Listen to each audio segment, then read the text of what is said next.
ნიკა მელიას შინაპატიმრობის პირობებს აღარ დაემორჩილება. პარლამენტის წევრი დღეს საკანონმდებლო ორგანოში მივიდა და თქვა, რომ სახლში ჯდომას აღარ აპირებს, მელიას ხდომებზე დასწრებას და რეგიონებში ხალხთან შეხვედრას გეგმავს. დღეს მელია სახლიდან ისე გავიდა და პარლამენტში ისე მივიდა, რომ პროკურატურა საქმის კურსში აღარ ჩაუყენებია.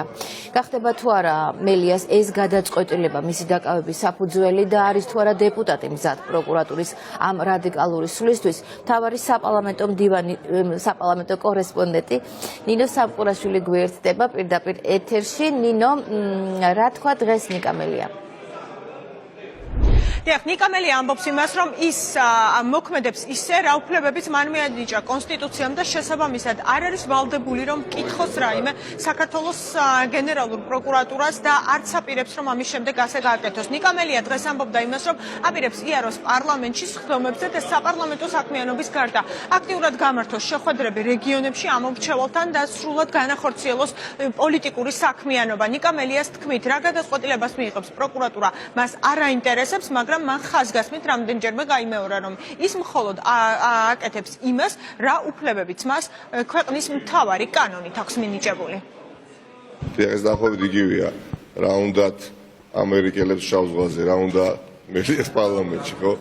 დიახაც, აუცილებლად ვივლი, მაშინ როდესაც ჩავთვლი საჭიროდ, მაგრამ არა მხოლოდ პარლამენტში, ვივლი იქ, სადაც როგორც პარლამენტარმა უნდა გამახორციელოს ჩემი უფლებამოსილება. ქუჩაში, სხვადასხვა ქალაქში ჩავალ, სხვადასხვა რეგიონში, რაიონში და შეხვდები ამორჩევას და ამის უფლებას ვერავინ ვერ ჩამომართავს. დღესაც დაგეგმილი მაქვს არაერთი შეხვედრა პარლამენტის მიღმა და აუცილებლად შეხვედრას გავამართავ.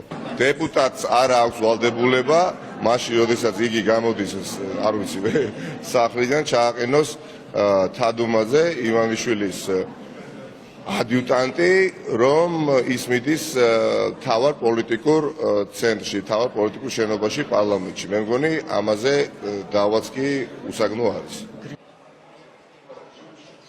შინაპატიმრობის პირობებში ნიკა მელია საკანონმდებლო ორგანოში მეორედ გამოცხადა, მაგრამ პირველ შემთხვევაში მან გაფრთხილება შეატყობინეს ყველაფერი პროკურატურას და პროკურატურისგან ჰქონდა ამისი ნებართვა. ამ შემთხვევაში კი არანაირი შეტყობინება პროკურატურისთვის არ გაუგზავნია. საინტერესო არის, რა გადაწყვეტილებას მიიღებს თადუმაძის უწყება და იქნება თუ არა რაიმე სანქციები გამოყენებული ნიკა მელიას წინააღმდეგ.